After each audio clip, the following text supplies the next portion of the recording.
Welcome to Bell with Rock and Money, the podcast where the action never stops and the opinions hit just as hard as the main event. From the opening bell to the final pin, we're breaking down everything happening inside the squared circle.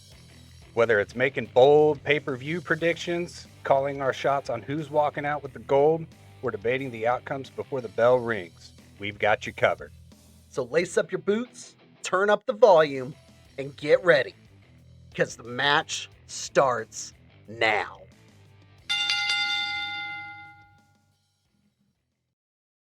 Welcome back, wrestling fans, to the only podcast that you need to know about. This is Bell to Bell with Rock and Money. I am your master of ceremonies, B Money.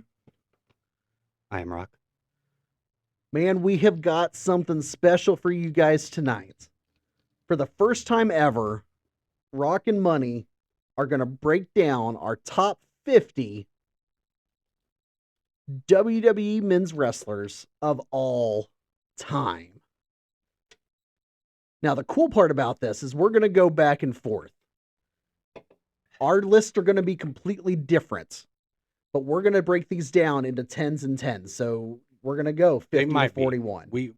I know that there's probably, I'm going to say probably over half of these, well over half of these are going to be on each other's lists. Oh, I agree. I think the lists, like the people themselves, are going to be pretty similar. Correct. However, I do feel like we're going to have a lot of different spots. So without further ado, we're going to jump right into this, man.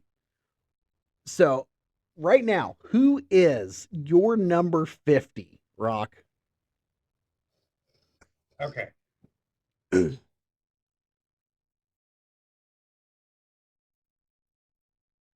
So before everybody comes at me for this, okay? Because I know that this is gonna hurt a lot of feelings. Ruffle some feathers. Correct. Thank you. Okay. A lot of feathers. A lot of feathers. Okay. That's a lot of lots, man.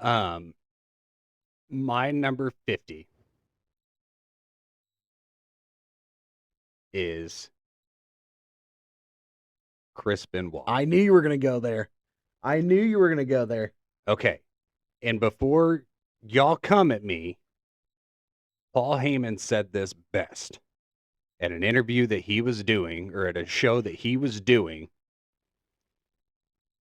And I'm going to try and paraphrase his exact words, was one of the greatest in-ring competitors of all time. Yep. Of all time, across the board, across every promotion, franchise, everything like that. Overall human being. So I'm not looking at this as what happened outside of WWE. I'm looking at what he brought to the wrestling business, especially within WWE. I'm all for it. Well, and here's the thing. We are not people fans. We are wrestling fans. Correct. And what he did outside the ring, yes, it was I don't good. condone it. And by no means am I saying that I condone it by putting him on my list. Again, like B Money said, this is an in-ring competitor list. We're not looking at, what these people did on the outside of the ring, which, yeah, there are some people on each other's lists that were probably outstanding citizens. Yep. I mean, I'll go as far as saying this. John Cena is on my list. And we'll get into that, and I would imagine that he's on yours. John Cena was probably one of the most outstanding wrestlers inside and outside the ring. I mean, how many Make-A-Wish things did he was have? a good person. Correct. Yeah. Correct. But again, this is per in-ring competition. Right. And like I said, what Chris Benoit brought to the wrestling ring is something that, I mean, very few people are going to do. And the only reason that I put him so far down is just because of what transpired. That's fair. I get it.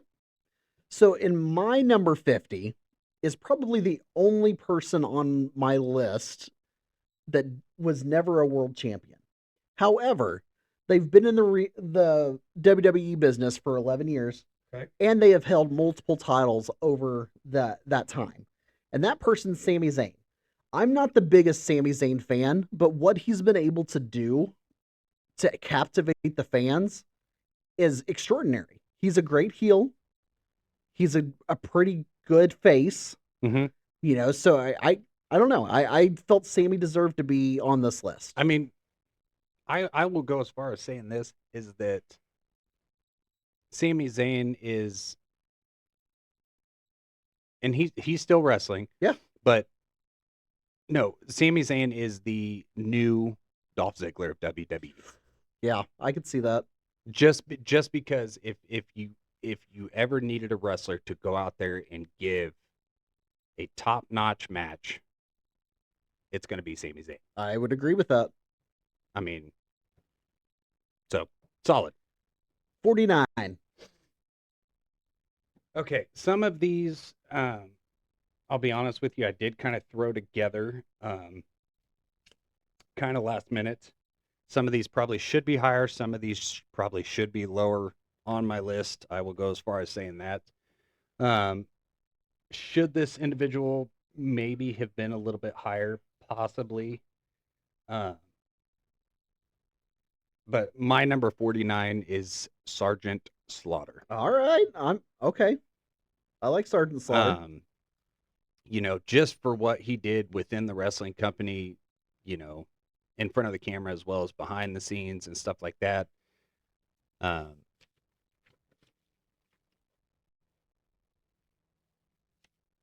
I think he held the champion once, twice? Yeah, just once. Yeah. That's what I thought. So I mean, he wasn't, a solid main eventer, but again, I mean, cut great promos, and him going from, strong USA guy to kind of opposite side of the playing field, Yeah. and kind of teaming with Iron Sheik Yep. and stuff like that. I mean, awesome. Well, and that's the thing with Sergeant Slaughter. Man, he came at just the right time. I mean, we were in the middle of war. Yeah, he just had that perfect persona to kind of convey to the wrestling fans. And when he turned Hmm. on America, Yeah. you want to talk about backlash in the wrestling Yep. world. Yep. Jeez. All right, my number 49, one-time Universal Champion, and that was it. But Finn Balor. Finn Balor, in my opinion, is one of those guys that should be a lot bigger in the industry right now than he actually is. Again, he was only a one-time Universal Champion for one day Got screwed. and then never got to do that again. However, he is the longest combined reigns as far as the NXT World Champion goes. So, I do believe Finn Balor should be on this list. Okay. All right, 48. Okay. So this gentleman is probably higher on your list. And I'll explain to you why he's so low on mine, because there is a reason for it. Granted, he's done a lot within WWE, been a multi-time world heavyweight champion. But my number 48 is CM Punk. Okay. All right. And the reason being is because, I'm not mad at that one. just again, what he does within the ring is amazing. I mean, he's great on the mic, good Hands in-ring, down. yeah, good in-ring performer. But at the same time, I hate to say it, but the dude is a cancer to Yes. promotion. Yes, he is. I mean, And he can't stay healthy to save his life. no, he can't. And that's another thing too, is the fact that I think if he didn't have the attitude that he did, I think he would still probably be in AEW. Yeah. I agree. But since he has come back, he has, essentially made amends, I guess you could say, within the WWE, or had made amends within the WWE. Um, basically picked up right where he left off, you know, from when he was first in WWE. Okay. So that's part of the reason that he's so far down on my list. All right, I get you. Well, my number 48 is somebody that's is definitely known for his tag team prowess, but has kind of really, to put it simply, he has put himself in the main event spotlight, and that's Jey Uso. 48, Jey Uso, one-time WWE World Heavyweight Champion at 51 days, um, but an 11-time tag team champion, not to mention the longest reigning tag champs of all time. So, Well, and I mean, to go off of that, I mean, you don't see that too often where one person of a tag team goes on and is successful yeah, it's and rare. as successful as what Jey Uso has become as a solo competitor. I agree. I mean, the one that sticks out to me is Shawn Michaels. Yes, You the know, same. that's the one. And there are others out there, but Shawn Michaels is, in my opinion, He's the probably greatest. the greatest to ever split away from his tag partner and turn into one of the best solo competitors. Agreed.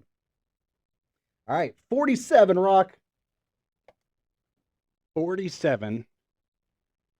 He didn't have a real long time in the WWE, or anything like that. I believe it was due to health problems, but his tenure in WWE, he held the champion at least once, maybe twice. That would be Yokozuna. Ah, Yoko. Okay. I like Yoko. That's a good one. All right, my number 47. The only reason this guy, in my opinion, is not higher is because we're not basing it on his whole wrestling career. Okay. We're strictly basing it off of his WWE career. Okay. Dean Ambrose. Okay. Dean Ambrose won the World Heavyweight title. And who did he win it from? Do you remember?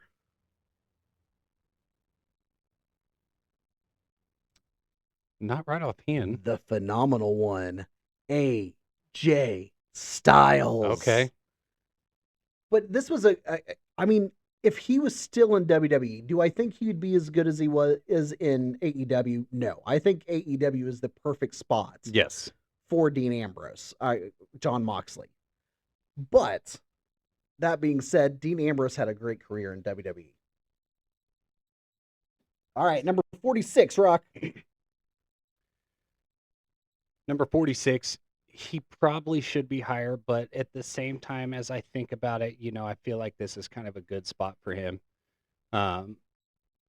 46 in my eyes, the Honky Tonky Man. The Honky Tonky Man. All right, I'll take that.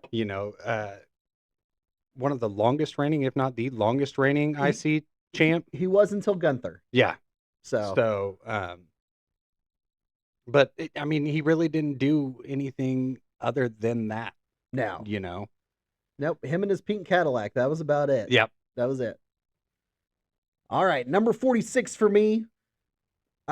Again, I think a lot of people will disagree and think that this person needs to be a lot higher, but in my opinion, you want to talk about somebody that was a character above characters, but was not that great of a wrestler, and that was the Ultimate Warrior. And I know I'm going to get some heat for that one. I know, because I know the Ultimate Warrior is some people's favorite wrestler of all time, but you ask any of the wrestlers that actually wrestled Ultimate Warrior, and they'll tell you, like, he was not that great of a wrestler. He was stiff. He just didn't do as well. But the fact that he was so polarizing in WWE, I think I had to put him on this list.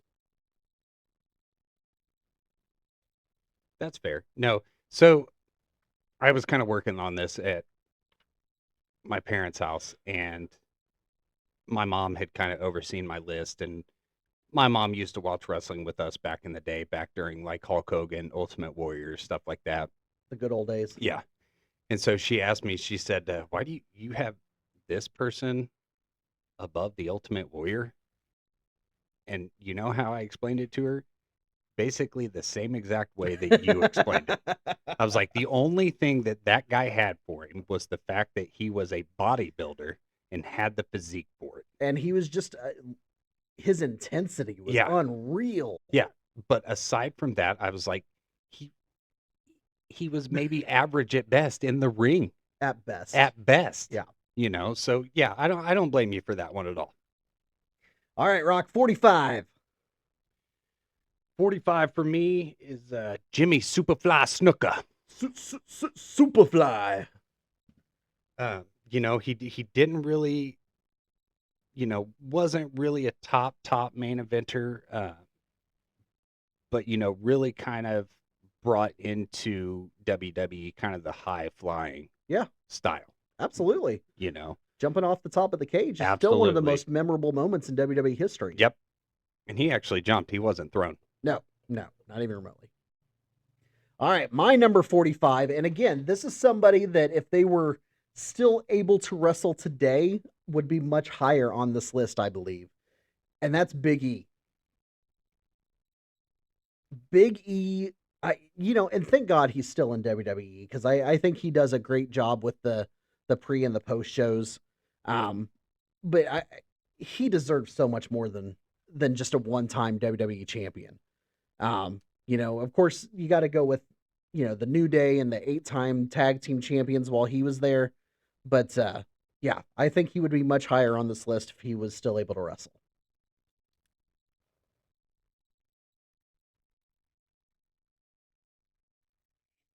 All right, Rock, number 44 for you.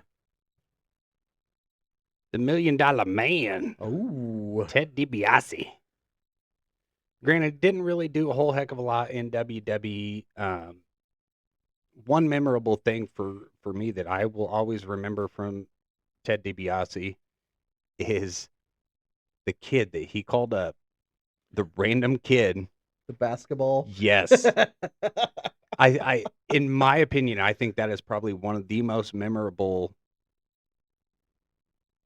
spots, promos, whatever you want to call it, in WWE. I mean, it just showed you how ruthless he was as a heel. Yeah. I mean, to essentially screw over a little kid on live TV, Yep. Just to kick that basketball out from under him when he was trying to dribble it. Oh yeah. Like just ultimate. I get it. I always, so I got a question for you on that one. Shoot. Do you consider the $1 Million Man a WWE champion?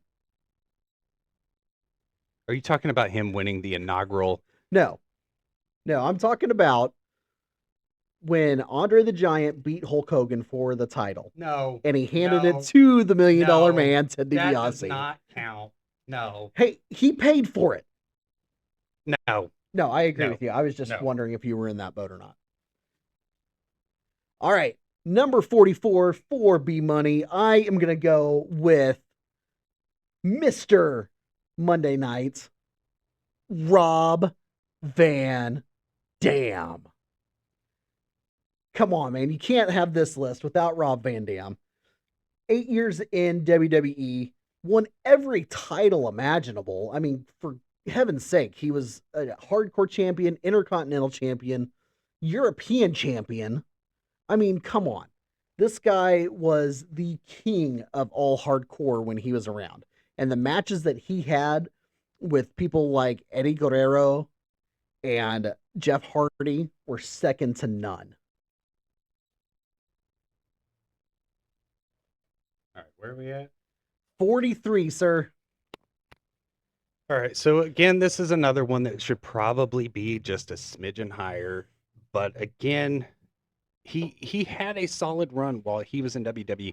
And this, okay, so I'm gonna say this.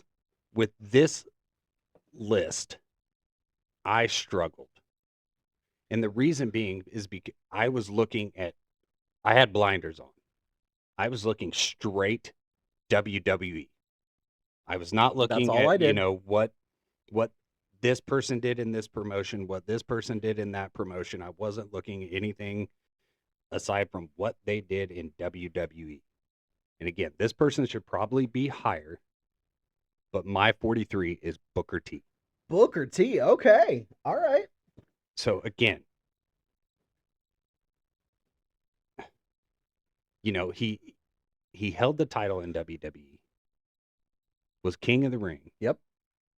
He had some, memorable moments here and there. But again, I think, and again, this is my opinion, I think some of his best years were in WCW. Oh, I think everybody's going to agree with that. So again, like I said, that was the hardest part about this list is I was focusing on like WWE. It's like, okay, this person won the NWA World Heavyweight Champion. This person was, multi-time, ECW champion when it was ECW and not the WWE version, Right. Or what have you, WCW World Heavyweight Champion, is like, I can't just strictly WWE. Right. So, ironically, my number 43 is also in that same boat where if we were considering everything that this person has done, would guarantee you would be much higher on my list. But because this is strictly WWE, my number 43 is the Nature Boy, Ric Flair. 43. Listen, he was a 2-time WWE champion, but he was literally a transitional champion for Hulk Hogan. Okay. A 1-time Intercontinental champion, but again, that was when he came back to WWE. A 3-time tag team champion, all with Batista. The one thing I will say is he is one of the few 2-time Hall of Famers. So, WWE Hall of Famers, that is. So, I'm just saying, like, I know I'm going to get crap on this one too because it is Ric Flair, but that's my 43. I'll say this, with what I just said previously, is that I feel like Ric Flair is the person though that gets the pass. No. That's my opinion. No. All right, Rock. Yeah, we're going to switch this up just a touch. I'm going to go ahead and do my 42. Okay. And the only reason I'm doing that is because my 42 was his 43, and that's Booker T. So, again, I agree with you. Booker T's career was so much better in WCW. He did have a good run. Also, obviously, the scene with Austin inside the grocery store was 100%. priceless. Yes. Everything he did with Gold Dust was amazing. So, Booker T deservingly in the top 50. All right. You're 42, sir. The Iron Sheik. Okay. All right. The Iron Sheik. He really didn't have a whole lot of, world championship runs or anything like that, if any, did he? Yeah, he had one. He had one. He did have one. Hogan beat him for the title. See, and that's kind of what I was thinking. Yeah. But, he was the heel of heels. I mean, that was probably 100%. Yeah. I mean, did not care where he went, did not care who he ticked off or anything like that. Was just so anti-America and stuck to his guns the entire time that he was in the wrestling business.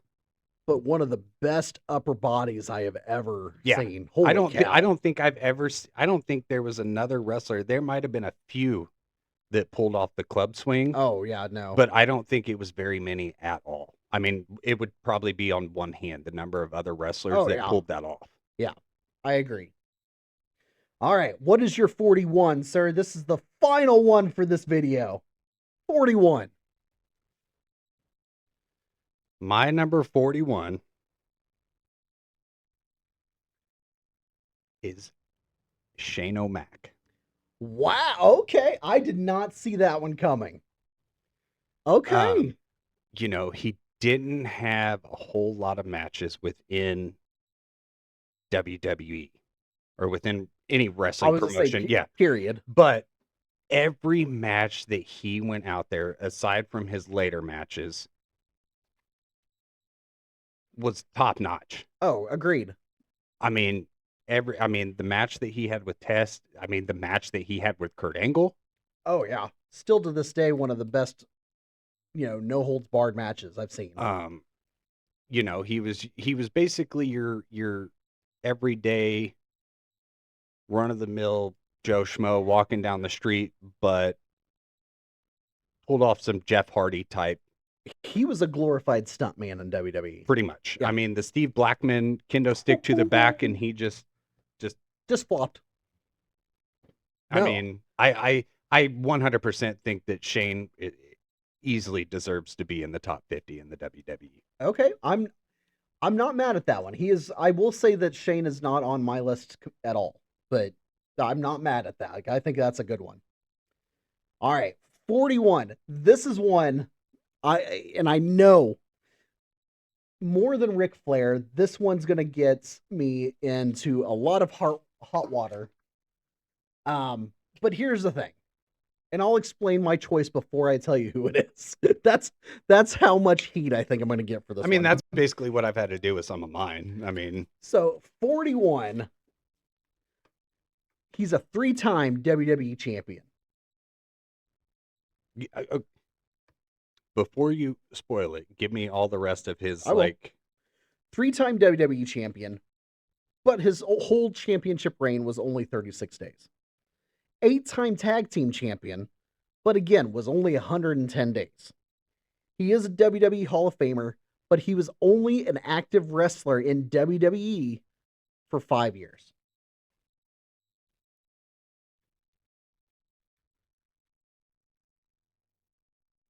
Three-time WWE champion. And how many tag team? 8-time tag team champion. He was only in WWE for 5 years. Yep. And I guarantee you're going to think that he was only an active wrestler in WWE for 5 years. Okay, so what you're saying is he was maybe behind the scenes or like a manager or commentator or something like that? Yeah, we'll go with that.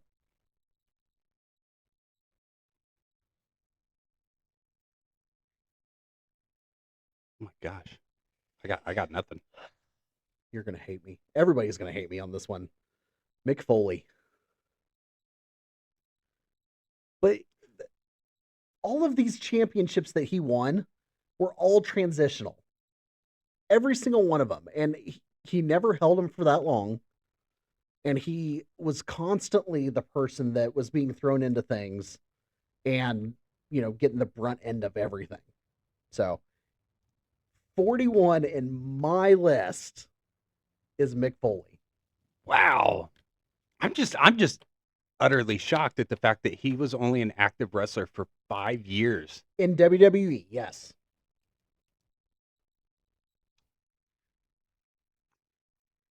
I could have sworn that he was there for 10. Well, over 5 at least. Well, you got to remember, he was GM for a while, and he was the commissioner for a while, and then he came back and did the stuff with Rock and Sock, at WrestleMania against Evolution. So he did all these other things, but they weren't as an active wrestler. That's insane. So that is insane. All right, wrestling fans, that is our top 50 from 50 to 41. Hang out tight, and we will get another round going. And as you guys always know, that is the bell. Later.